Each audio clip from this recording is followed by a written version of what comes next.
రంగారెడ్డి జిల్లా రాజేంద్ర నగర్లో sub register కాలేయం మార్పు ఉద్రిక్తతకు దారితీస్తుంది. మహిళల స్వయం సహాయక సంఘాల కోసం కేటాయించిన కమ్యూనిటీ హాల్లోకి రిజిస్టర్ ఆఫీసును తరలించడంపై స్థానిక మహిళలు తీవ్ర ఆగ్రహం వ్యక్తం చేశారు. కార్యాలయ పరికరాలను బయటపడేసి వారు ధర్నా చేపట్టారు. ప్రభుత్వ కార్యాలయం ఇక్కడ ఏర్పాటు చేస్తే తమ భద్రతకు ముప్పు వాటిల్లుతుందని, తమ సమావేశాలకు ఆటంకం కలుగుతుందని మహిళలు వాపోతున్నారు. కాగా ప్రభుత్వం కేటాయించిన భవనంలోకి వెళ్లకుండా అడ్డుకోవడంపై సబ్ రిజిస్ట్రార్ పోలీసులకు ఫిర్యాదు చేశారు. సమస్య పరిష్కరించుకుంటే ఆందోళన మరింత ఉధృతం చేస్తామని మహిళలు హెచ్చరిస్తున్నారు. ఇప్పటికే వాళ్ళ భర్తలకు చెప్పుడు పొద్దున 9 గంటల నుంచి పిల్లలు స్కూల్లోకి వస్తే కూడా ఇంతవరకు సబ్ రిజిస్ట్రార్కి అలాట్ చేయమనేసి, అలాగే ఎమ్మెల్యే గారు కూడా రాశారు. కాపీ ప్రస్తుతం లేదు.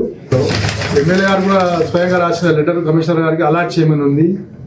ప్లస్ మేము కమిషనర్ గారికి రాసిన లెటర్లో కూడా సారు వర్క్ స్టార్ట్ చేసుకోమని కూడా రాసిచ్చారు.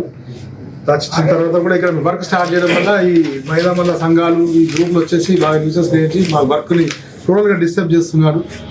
దీనివల్ల డిలే అవుతుంది. అది రెనోవేషన్